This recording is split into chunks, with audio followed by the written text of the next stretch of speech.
IRGC ईरानी revolutionary guard, उन्होंने दावा किया है कि मैंने 25 से 30 जगह इसराइल में भयानक हमला किया है, आयरन डोम को कई बार हिट किया है और नतीजे में IDF का दफ्तर, इंटेलिजेंस का दफ्तर, PM की ऑफिस और PM का घर पूरी तरह डिस्ट्रॉय हो गया है। सबसे ज़्यादा इफेक्टेड जो है वो PM का दफ्तर है। नेतन्याहू के दफ्तर को निशाना बनाया गया है और ये खबर दी है कि नेतन्याहू वासिले जहन्नम हो गया। ये बहुत बड़ी खुशखबरी है। आप लोग दुआ करें कि यह हकीकत में बदल जाए। कुछ ईरानी बयानों में कहा गया है कि प्रधानमंत्री के दफ्तर, सरकारी दफ्तर, उनका घर, नेतन्याहू का घर निशाना बना है और पूरी तरह से वो खंडर हो गया है। IDF ने भी बयान जारी किया है कि संपर्क टूट गया है PM दफ्तर से। संपर्क टूटने का यही मतलब है कि कुछ ना कुछ है जिसकी पर्दादारी है। सुबह से ये न्यूज़ चल रही है लेकिन अभी तक सामने आके क्लियर नहीं किया है नेतन्याहू ने कि नहीं मैं ज़िंदा हूँ। अगर ऐसी बात होती तो फ़ौरन, चूँकि PM सबसे बड़ा ओहदा होता है, तो आवाम के लिए वो बाहर आता है और कहता है कि नहीं मैं ज़िंदा हूँ।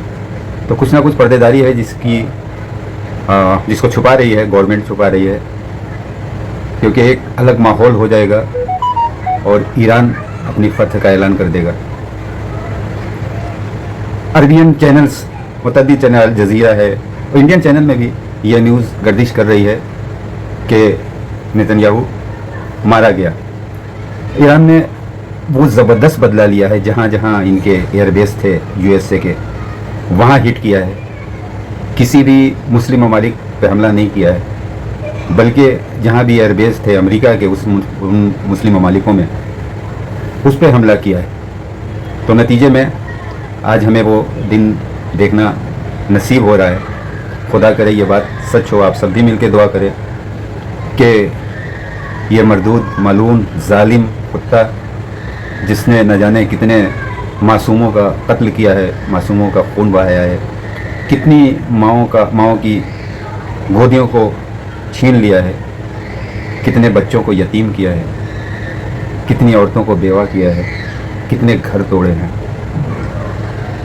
छोटे छोटे मासूम बच्चों को आपको मालूम है कि बेदर्दी से कत्ल किया है। उसका हश्र भी वही होना चाहिए। हमारी दुआ है कि पालने वाले ये बात जो गर्दिश कर रही है वो हकीकत में बदल जाए इंशाअल्लाह। इस वक्त इज़राइल में अफरा तफरी का माहौल है। इज़राइल के भीतर मिज़ाइलें दागी गई। ईरान ने इज़राइल में बैलिस्टिक मिज़ाइल और ड्रोन लॉन्च किए जो जाकर टारगेट पे हिट किया जिसने, और उससे बहुत नुकसान हुआ। ज़्यादातर बिल्डिंगें खंडर में तब्दील होते हुए दिखाई दे रही। आप अगर न्यूज़ में देखेंगे, हालांकि बहुत सी चीज़ें छुपाई जा रही है, लेकिन हकीकत यह है कि ईरान ने बहुत बड़ा नुकसान किया है।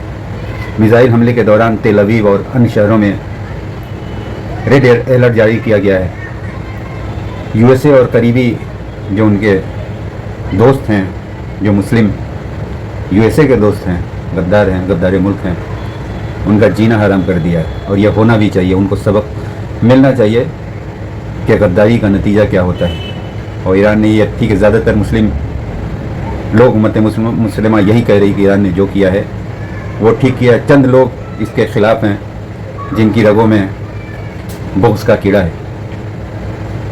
तो हम सब मिलकर दुआ करें कि पालने वाले ईरान को फतेयाब कर और जो मकसद, जो हदफ, जो एम वो लेकर उठे हैं उनमें कामयाबी अता कर और जालिम नेतन्याहू, मर्डरर, खूनी, उसको जहन्नम वासिल करे। लाही आमीन।